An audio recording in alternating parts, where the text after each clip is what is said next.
Shelby mentioned, my name is Thomas Wilson. I am in the civil division of the DA's office. And so when people think about the DA's office, they traditionally think about, oh, well, we're going to come prosecute you and we're going to, take down all the criminals and put them in jail. But our office here in Smith County has a unique role that not a lot of other state counties have in this state. And we have what's called a criminal district attorney's office. Now, that doesn't mean that the DA is criminal.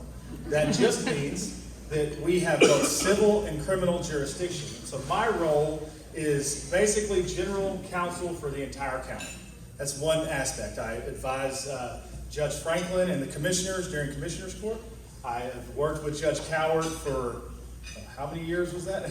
It was a long time. I appeared in JP court on behalf of the state, on behalf of the county. I've worked with Wesley and his crew out there at JP5 and helping to try to get a Connex trailer out of the way. So anything that is related to the county contracts, that's what we do. Another big part is appearing on behalf of the state of Texas in civil commitments. And that's really the focus of my mental health experience here in Smith County. And I've done it for approximately 11 years now, or 10 years, been at the DA's office for 11 years. And it has changed dramatically. The mental health scene in Smith County has grown, the need has grown, but our resources have grown.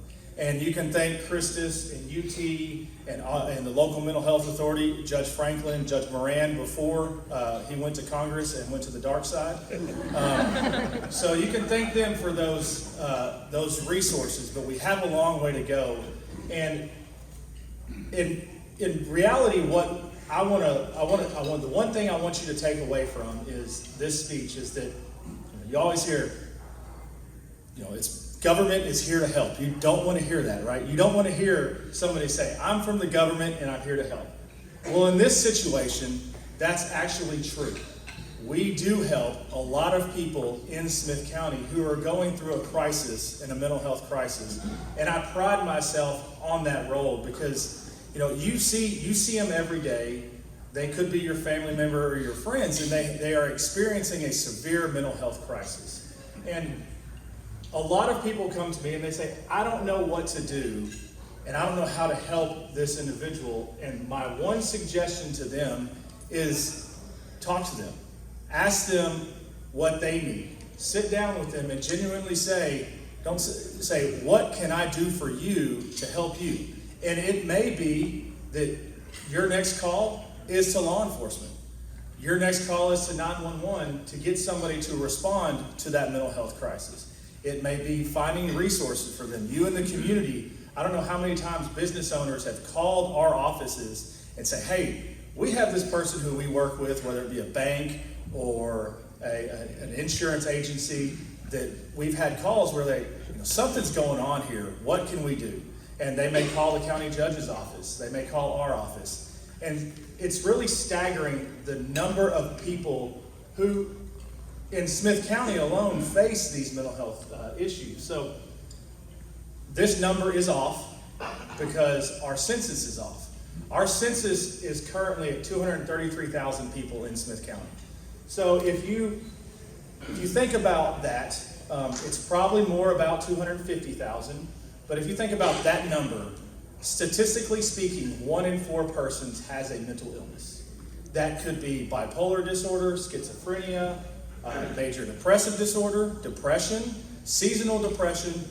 Anything can be listed as a mental illness as long as it's in the DSM, which is the Diagnostic and Statistics Manual, that gives physicians and practitioners guidelines of how they want to diagnose someone.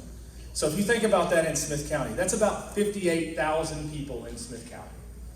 So of those 58,000 people, I think my number's right, 58, 55, somewhere around there, of that, another fourth has a severe mental illness such that they need hospitalization at some point in time in their life.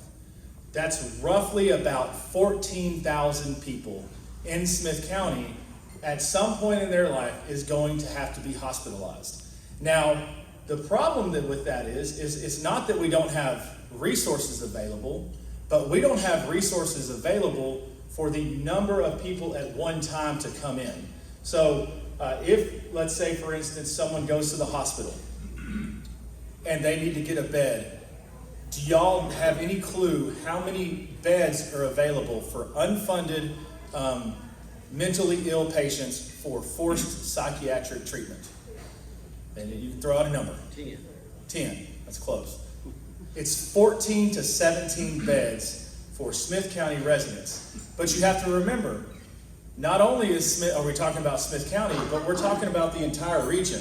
And thankfully for Christus and UT, we have a regional hub for medical industry, and that includes mental health industry. So people come from Palestine, Jacksonville, Mineola, Rains County. They come from all over, and they go to Christus, they go to UT.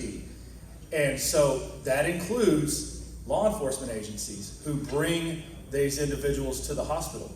We've had civil commitments as far away as Rains County come here before. We've had them from Lufkin. They've come in here and we've done civil commitments on residents who are Lufkin residents, but because they are in the hospital here in Smith County, we do the civil commitments. And it all starts on the civil commitment side, it all starts with law enforcement for the most part. Their law enforcement responds to an individual who is a danger, who they deem to be a danger to himself or others, and they're unwilling to go to the hospital, and they have to take them to the hospital so that they can get that treatment that they need. And law enforcement has a huge role in this. And the problem that we've done with law enforcement as a state, and it's not, and it's even nationwide, is we have told law enforcement, we want you to be the answer for everything. Where, this is a psychiatric issue, state law requires that a law enforcement officer take them to the hospital on a mental health commitment, or the county judge. And so law enforcement has to respond to that. Law enforcement has to take them to the hospital. Then once they get to the hospital on what's called a POW, they sit in the hospital and wait for a psychiatrist or a physician to evaluate them to determine if, yes, we need to move that to the next level.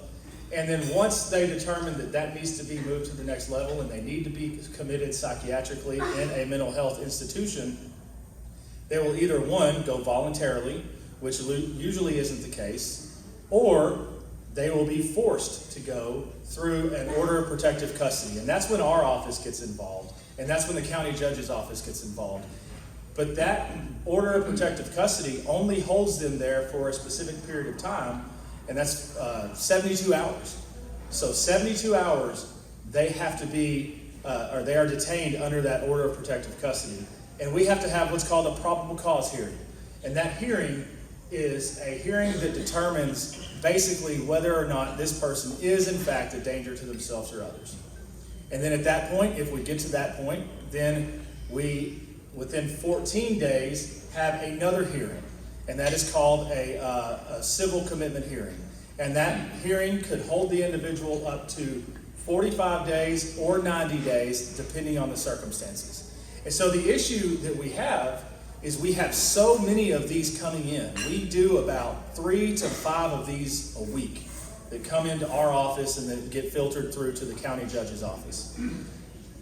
Because of the number, our average stay in a hospital on a civil commitment is between 7 and 9 days. So that means that this person that gets picked up by law enforcement and is taken to the hospital on a civil, a POW, that's what we call that, and we begin the civil process, they're only in the hospital for 7 to 9 days. So that means that they're getting out and back on the street with the hopes that they will follow through with services through either a private psychiatric provider or our local mental health provider. And let me tell you, our local mental health provider they do a tremendous job trying to ensure that these individuals get the care and the treatment that they need. Shelby, let me know when I'm getting close so I can talk on this forever.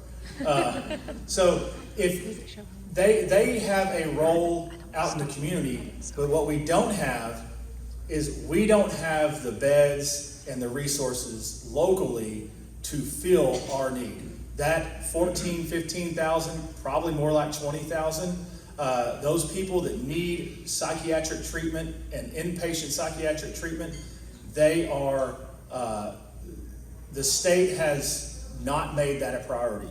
And so how can y'all help? As business owners and as leaders of this community, y'all can step in and put pressure on, sorry, Judge Franklin, on your local elected officials. Put pressure on your state elected officials, because this money comes from the state. Put pressure on your federal elected officials. Let them know this is a priority for you, because you see it. These people are your family. They're your friends. They are your business, what's the word? They're your customers, right? They are, or their family is their customers. So funding is a huge issue. The state has given us a brand new hospital down in Rusk. I think they've increased the bed space by tenfold. The problem is they've got to find people to fund it. And so they increase the salary for those employees. And now, what does that mean? That means here locally, Christus and UT and the Andrews Center are having to fight for funding to compete with the state, because all of these people are leaving and going down to work at Rusk State Hospital, which is great and will help out. But we have to have, as a community, a holistic approach to mental health. It has to start with the local mental health authority. It has to start with, keep going into the hospitals. And so I would encourage each and every one of you, if you have not sat down with your local mental health authority, if you haven't spoken to your commissioner, to your city councilman, reach out to them if this is a concern. And I see that Shelby has told me my time is up. So thank you all very much. Hey, thanks for having me back. By the way, thanks to the organizer, Shelby, and your team. It's really a wonderful event. I'm proud to be here and be back, and try not to bore you, because I know you heard from me a number of months ago. But that, at that point, I was pretty new. Now I'm a long-time Smith County resident, 18 months. But I talked about the plan for the medical school, and I'm just going to do a brief update on, did we follow through, right? I'm going to say a resounding yes for that. I'm going to remind you about our mission. Shelby talked about it, right? We have incredible medical infrastructure here, but way too few doctors, especially, well, not in Smith County, really. Smith County, we've got lots of physicians, but if you look at East Texas as a region, incredible shortfall of doctors in every single profession.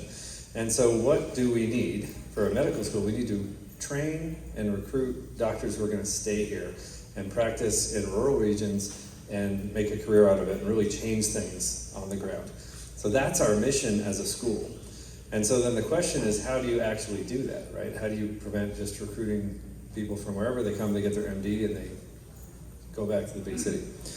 So it starts at, number one, the mission and vision. It's explicitly about reducing health disparities and providing healthcare workforce for the rural East Texas region. So we message that every single day in everything we do, including annoying people, maybe to the point that I keep saying that.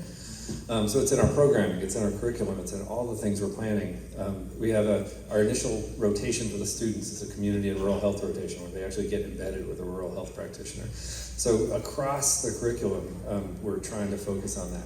But you have to actually get people who want to live in East Texas, right? Who are gonna stay. And we know, both, I'm sure the hospital systems can attest to this with me, it's not the easiest thing to recruit people from outside the region. Within the region, we know it's the best place to live in the country.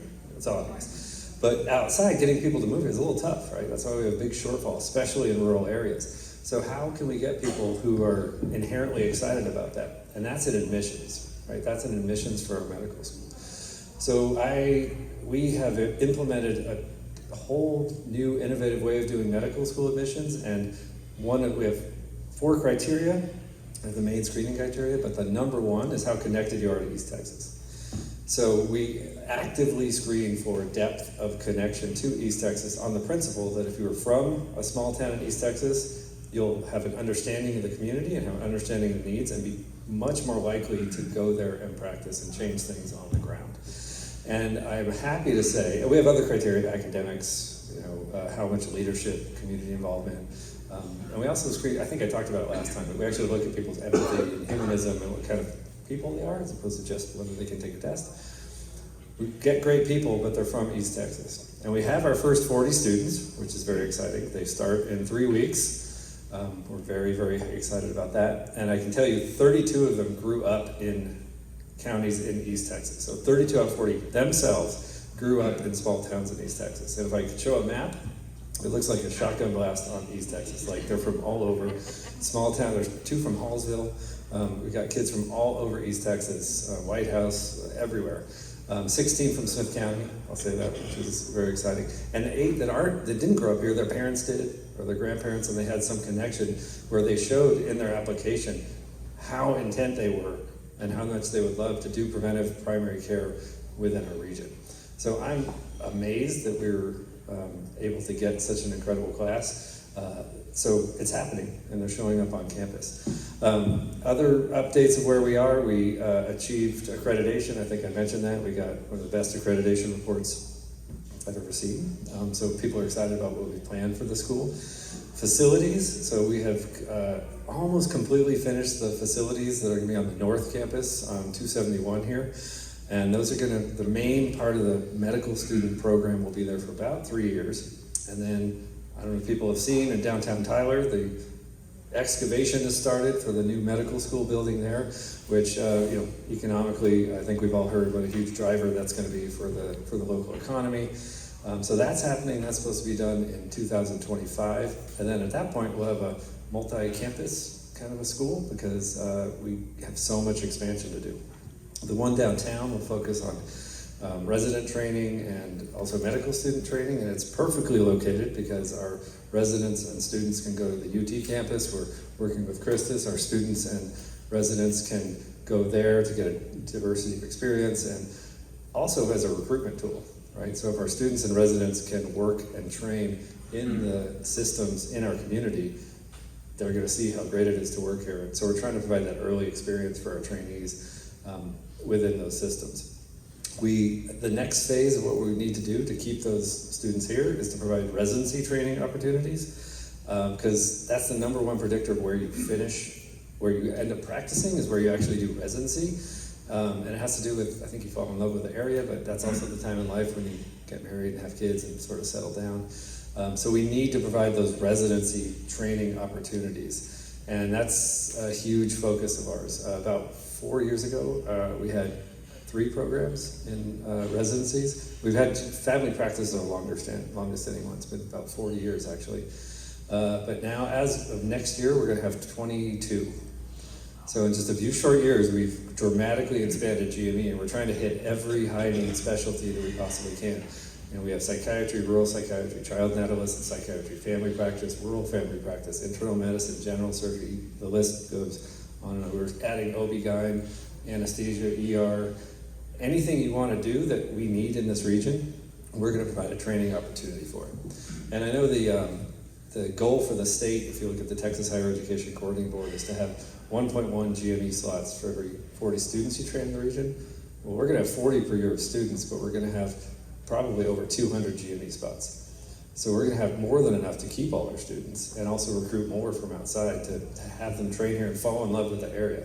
Because I think when people move here, they realize this is amazing, right? So we're going to have the GME training. Again, we're going to have the connections, and I won't speak about the health systems because we have great guests who can do that, but partnering with all of our different care providers within the region, right? Christus, UT Health, all the FQHCs. We want to place these students wherever they can do good.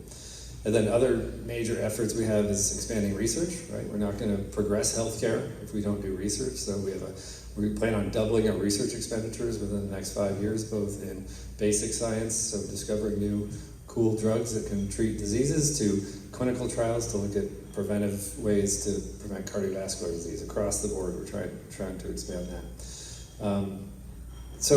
And then we're trying to partner with the community is the last thing. We're building these facilities like simulation facilities, clinical skills training.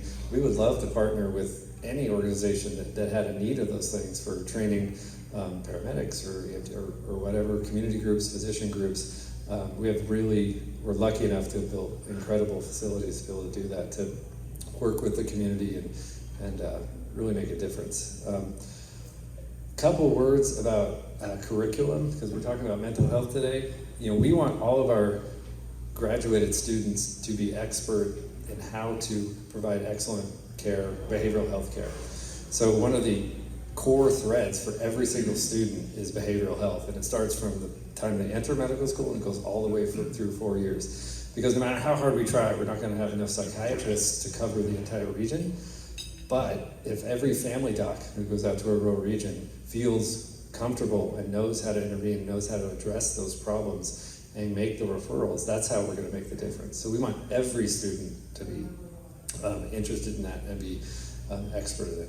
We're also training all of our students in lifestyle medicine and preventive medicine, because if you look at the healthcare outcomes that are so difficult in rural East Texas, about 80% of them are related to lifestyle, right? Not eating right, not exercising, smoking, all those different things. So our students are actually going through explicit trainings on exercise as medicine, so certified to give patients advice and specific things they can do to improve their health.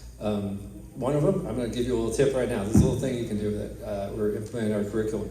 I don't know, did you guys know that the soleus muscle, which is in the back of your calf underneath the gastroc, which is the big one, is one of the biggest drivers of your metabolism?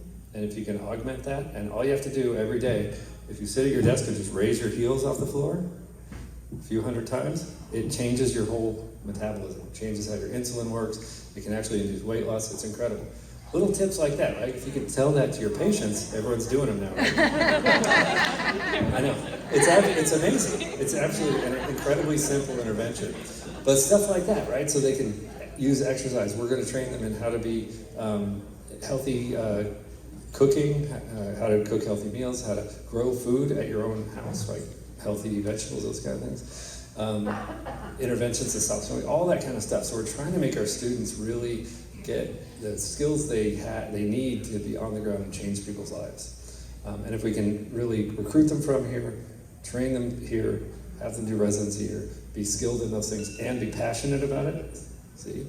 I think we're really going to make a big difference. So I think we'll take questions at the end, shall we? Is that right? But thank you for listening. We're very excited. Well, thank you, Shelby, and that's just what I want to do is follow Brig, right?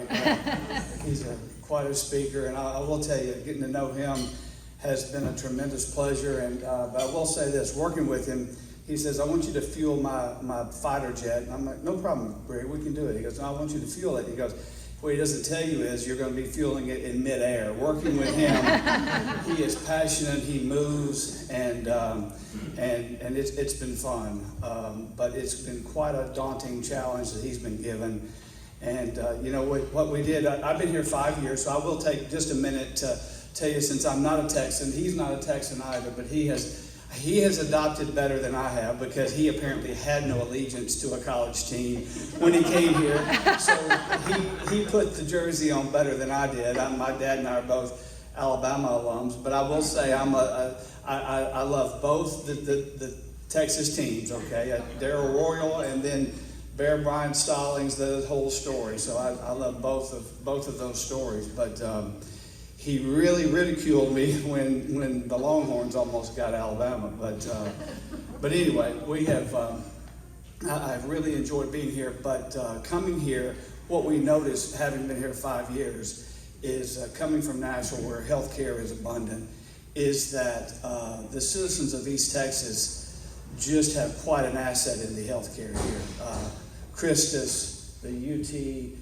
System and the spine and joint. I mean, the healthcare that's being delivered here, the citizens are really well taken care of, and that's abundant. And I'm going to tell you what I've seen during the pandemic, how the systems came together to work together to take care of the citizens, I think was just amazing. So with that, I'm going to take just a minute so we don't double up on you with the UT side, and just give you just a little bit of brief. As she said, I'm the CEO of UT Health Physicians, and so we have about 425 providers and about 80 clinics. And so our boundaries right now go from Mount Pleasant down to Rusk, and we're in Carthage to Cedar Creek Lake. And so how does this relate to you? But I will put one plug in for the health system on the hospital side. Certainly a lot of effort has gone in, both on the hospital and the clinic side, focusing on access and quality. And so certainly we have groups that measure our quality, and so we're really proud. They've come out with new leapfrog ratings, and so the Midtown Hospital got a leapfrog A. A lot of effort has gone into making sure that we're a safe place to have operations and surgery and a safe place to be admitted.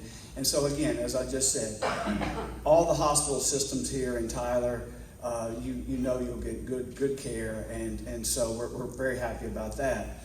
But as it relates to what you'd be interested in hearing about changes in healthcare, we have payers that come in, so no matter who you're with, if you're with a Medicare Advantage group or straight Medicare, or if you have a commercial plan, really a lot of emphasis that they're putting on right today is they're putting an emphasis on getting their consumers, their customers, getting their clients access to health care, and then good quality. And so they've got unbelievable amount of metrics to demonstrate that quality, and so make sure that we can provide it. Now, one of the things that we joined Christus with, I think they've been on Epic for maybe 7 or 8 years. 2 years ago, if you can believe it, during the heat of the Delta surge, we went ahead and moved into our Epic conversion, and so it was very successful. And I think Epic is a tremendous EMR, which allows us to really have a good view across all providers, and so it allows us to provide better continuity of care for our patients. So again, while a lot of people will define what healthcare system, what's important to healthcare, really in today's day and age, it's providing good access to patients, and it's providing good demonstrable quality care. So those are the main things that I would have to say there. I will say we just had a board meeting with our university officials, and it is amazing to see the number of doctors that are being recruited in. What we did notice with once the School of Medicine was announced, the ability for us to recruit highly achieved, highly sought after doctors to come to Tyler, that ability just really increased. And so we're really appreciative of that. And again, this is not just a UT program. I mean, we're partnered with Christus on many of these abilities to be able to carry this out, because this is a big responsibility to train, as Brig pointed out, and we can't do it ourselves. And this will only continue as we add in 24 and 25 additional residency and fellowship programs. But this will have transformative benefit to the community as we continue to go on out past 25 into 27 through 30. I mean, this is going to be tremendous for East Texas. So with that, I could go into more selfish material, but I do just want to say that from an outsider coming in, I think healthcare is on the right trajectory. It's in a great place, and I'm just proud to be a part of it. So thank you very much. Good afternoon. I'm happy to hear some college football talk. You might not realize this, that the Baylor Bears, we were able to go 6-6 last year. It's pretty But that bunch down in College Station, with all their money and ability to pay players through the NIL, pay off them and their families and get them Corvettes and all the stuff they do, they went 5-7. So I'm pretty excited about dominating football. Yeah. RJ, I'm sorry. That was for you. But it's true. Again, thank you. Again, my name is Jason Proctor. Like was said, I've been working here at Christus Tree Mother Francis for almost 10 years. I'm from a little town called Glen Rose, Texas. Glen Rose is by Cleburne and Granbury, and we have dinosaur tracks down there, and Comanche Peak is TXU's nuclear reactors, so we've got that going on, so that's pretty good. My wife is from Paris, Texas, just up the road. We have 3 children, Catherine, Sarah, and Andrew, born at Mother Francis Hospital there on summer break, and they're helping my wife today do a big garage sale at the house. So I'm hoping when I get home we have gotten rid of a lot of stuff. So we'll see. But again, thank you. There's a lot of similarity, a lot of themes you're going to see here, but I can tell you one thing that I really like about Lindale is the civic pride. I mean, it's so true. When I meet people from Lindale, they've got good things to say. right? You know, we all know that you have just an unbelievable school system here and have had for years and years and years. You've got great other features in the town. You've got the music stuff. You've got I-20 growth. You've got the Chick-fil-A, all these things, right? But it's that community that I hear a lot about. And, you know, not everywhere has that. And so I would just say congratulations on that. Keep it up, because it really is something to be happy about. You know, we are a not-for-profit Catholic health system, which might seem a little odd to have a Southern Baptist run the Catholic health system. It's just when I pray at the hospital, it's a little different from when the sisters pray. But you know, we take our mission seriously. To extend the healing ministry of Jesus Christ matters to us. It matters to me personally. You know, the Lord has not called me to be a missionary in some far-off place. He's called me to do it here. And that's the way I look at my job. My title is actually ministry president. And that is, my job is to ensure that our mission is moving forward in all the ways we can. And what do we do? What does that mean? You say, well, yeah, we're there to fix broken hips and unclog arteries, all that. Yes, that matters. But it's how we do it that really matters. And our goal is for people, when they leave any one of our facilities, to say, you know, something was different there. And the difference is Jesus. And I'm so grateful to work for a company that is not ashamed or does not shy away from mentioning the name of Jesus. It is really the core of what we do. And I'll tell you a quick story. I think it was pretty good. We had a young lady who was involved in a car accident last year, and she was in our hospital for 6 months. And it was just a horrible car accident, and her father was there almost every day. And he would be walking in the hall, so I just befriended him. We'd say good morning. He'd grab a cup of coffee. And when she got discharged, she asked to come see me. And of course, hey, what's going on? How you doing? And he said, I want to tell you something. He said, our time in this hospital has changed my life. He said, I've been around your sisters. We still have Catholic sisters in our hospital. I've been around your chaplains. I've walked the halls and I've read the scripture and just looked at the other kinds of commentary that you have. And he said, the Lord was working on my heart. And he said, I asked Christ into my heart. And the sisters baptized me in the chapel. And I think that's the story of mission, right? And that is our goal. His daughter was able to go home. You know, she's recovering. So we did it in a way that impacted their family, hopefully for eternity. So that's the blessing of working at Christus Health. You know, what are we doing here in northern Smith County? I was going to use the word hub, so you stole that from me. Lindale really is a hub in northern Smith County for healthcare.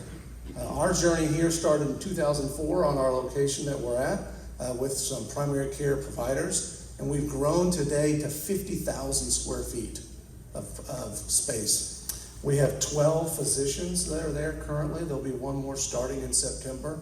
We do all kinds of stuff from sleep medicine, mammography, lab, imaging, MRI, outpatient CT, all those types of things. And why do we do it? Because we know that if patients have access to healthcare, they're going to use it more. And then we're going to find breast cancer earlier. If you get a colonoscopy, we're going to find colon cancer earlier, right? Those are the things that we work on, and that's why we bring healthcare to communities like Lindale, because we want people to use the tools that we have to keep them healthy. You know, we just opened an emergency room on October 10th. It's been just really unbelievably successful for us and for the community. We look at stats. You mentioned Epic. Epic is an EMR. It's kind of like AI, to be honest with you. It's tracking and looking at everything and how do we make healthcare better. So when we look at our door-to-doctor times in Lindale, the average door-to-doctor time is 4 minutes. I'll put that up against any emergency room in the country. 4 minutes to see a board-certified emergency room physician is really tremendous. Since we opened the Lindale ER, we have intubated more children than adults. So intubation, Dr. Willis, keep me honest here, intubation is where you insert a tube, either through the nose or the mouth, into the trachea to protect the airway, to allow a patient to breathe properly. Is that pretty close? Pretty close. So think about how scary it is, right? I've got 3 kids. If one of them couldn't breathe, man, that is freak out mode, right? So the ability now for those parents to bring those kids to the emergency room in Lindale get that level of treatment is just tremendous. So we're so grateful to do it. We also we do a lot of surveys. Back to the mission piece, we ask a question in our surveys. Did you feel like the staff cared for you? For you, right? Did you feel it? 86% of the people who've taken a survey say, absolutely. The highest score I'll give you, yes, they felt like that people cared about me as a person. And that's just tremendous, right? That is what our sisters expect from us to run the ministry that they started so long ago. Economic impact, just briefly touch on that. So we have over 80 full-time employees that are in our Lindale campus, and that pays out over $8 million in salaries and benefits. That doesn't include building buildings and using local contractors and all the things that we do to enhance the economic impact in a big way. But I mean, I don't know what, in 2004, the salaries couldn't have been that much. To be over $8 million now, just what a blessing to be able to grow and provide that as well. And then I'll close here. You know, I was watching the other day this movie on Prime or Netflix that's about the Air Jordans. Have y'all seen that? I think it's called Air. Is that what it is? Air? Well, it's just a story about how Nike was able to get Michael Jordan to come be their spokesman for basketball shoes. And then prior to him coming, they were failing. They were a distant third in the market, and other people were beating him. They weren't doing well. But during the movie, they keep referencing kind of their core values. And they have 10 of them, and they're on the walls, and Phil Knight points to them all the time. So I looked them up, and I thought one of them was interesting in terms of what we do. Number 7 on Nike's 10 principle list. Your job isn't done until the job is done. I like that. You know, your job isn't done until the job is done. And what I mean by that, our job as Christus Health of giving access to patient care in Lindale and Hideaway Lake and all of East Texas is not done. There's going to be more growth. There will be a day in Lindale where you will be able to have surgery in Lindale. There will be a day where you will be able to have a colonoscopy in Lindale. There's going to be a day where we have a fixed MRI. Since we opened the ER, October 10th through last month, 700 scheduled CTs have been done in Lindale. So that means an elderly person who lives in Hideaway doesn't have to drive to Tyler. If you don't know, the Tyler traffic can be scary, especially Broadway, right? It's like, you know, I did hear a lady not too long ago say that Broadway traffic is worse than I-35, and I was like, nah, that's not quite that bad. But really, and what does that mean? That means a patient will put off getting care, right? And that CT helps diagnose something, right? So you name it, we are looking to continue growth. We say this a lot at the hospital. How do we make it easy for a patient to see a doctor and easy for a doctor to see a patient? So our focus is on access, is on growth, bringing healthcare to the rural parts of East Texas. We have, our system goes from Hope, Arkansas to, you name it, all the way down past Crockett and all those areas. We also have employed physicians. We're eclipsing about 1,200 employed physicians in the Trinity Clinic, and they go all over and do all kinds of great work for people. We're eclipsing 1,800 registered nurses in our system this year, which is a big deal. And the majority of those nurses come from UT Tyler and Tyler Junior College. All right, so another great Tyler Junior College somewhere back there, the LVM program. I mean, keep graduating nurses, right? Because both hospitals will hire them on the spot. So thank you for letting me come. I'm happy to answer questions when it's time. Thanks. Thank you for having me, Shelby. I feel like a fish out of water. I don't have CEO or doctor in front of my name, and I don't come from the clinical world or medical. I actually spent 20 years in the financial industry. But why I'm here with you today is I actually have experience with burnout, personal experience. I spent 20 years growing a successful career that I loved until I ended up burning out completely last year. And I don't know clinically if this was what happened to me, but I feel like I had an emotional breakdown for a couple of days. I pretty much cried the whole time. And at that point, I was really kind of left picking up the pieces, trying to figure out what happened. You know, I loved this career. you've seen me in my banking world before, many of you have, and I worked really hard to get where I got. And I didn't realize it at the time. That's the funny thing. I didn't realize I had burnout immediately. My employers were very gracious to me and offered me a leave of absence, and then it really started to kick in what had happened to me. And in hindsight, I remember my husband and even my boss saying, "You're going to burn yourself out. You're going to burn yourself out." They told me that for years, just right over my head. I had pedaled to the metal, just not a care in the world. I was very career oriented, right? And so now, as Shelby had mentioned, I'm a burnout coach. I basically cashed in my chips for banking, and I'm starting from the ground up building this business. But I'm really passionate about it, as you guys can see. So I just thought it'd be good to kind of give you guys an understanding about what burnout really is. And the definition of it is mental, physical, and emotional exhaustion for a prolonged period of time. And it's really just being in this state of chronic stress. And I say stress is slowly killing all of us. There's so much that goes into, and even for myself, as I look back, some of the health symptoms that I had was related to stress that I'm not experiencing anymore. And so some of those physical symptoms are sleep issues is a huge one. Digestive issues is another big one. Tension, headaches. From a cognitive standpoint, you get reduced cognitive ability. Mental health is, you get the situational depression, anxiety. It really manifests itself very different in every individual, but most oftentimes it comes with mental exhaustion, like just complete mental exhaustion. Cynicism is another big one, which I can relate to, where you just feel like, what's the point? And then just a feeling of inadequacy, like you're not effective anymore. Some of the things that seemed very simple to you at one point don't seem simple anymore.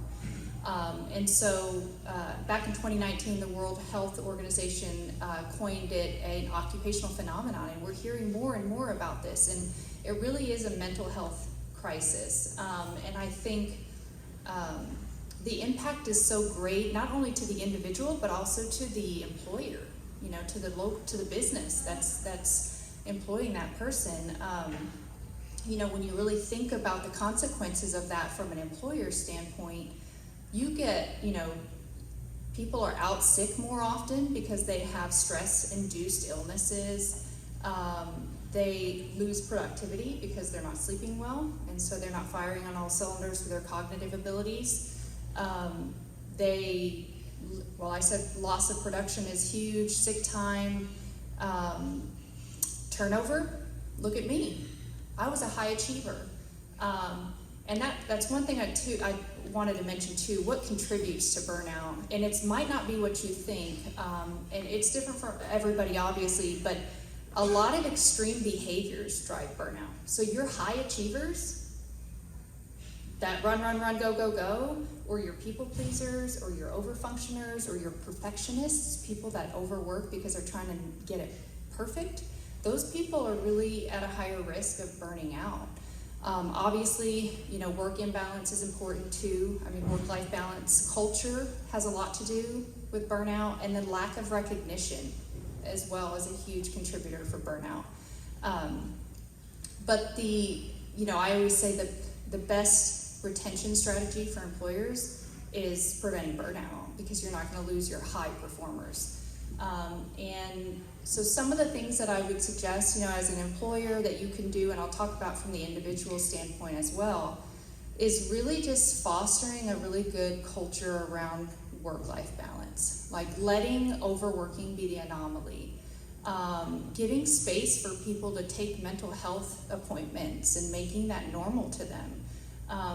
Really what's important is leading by example is huge. When you're expecting people to work late or check email, like whatever that might be, you're leading that team by an example. So the best thing you can do, and my boss was great, and so I had a great culture, so I'm not saying it's only the responsibility of the employer necessarily. The individual has a lot of behavioral changes that need to be made, but I think that's and then the recognition is really important too. Gallup did a study that said If you give, according to individuals that get the right amount of recognition at work, they're 90% less likely to burn out. So it's really important to be recognized. And I hear that when I talk to people about being burnout, they say, I'm not being recognized at work.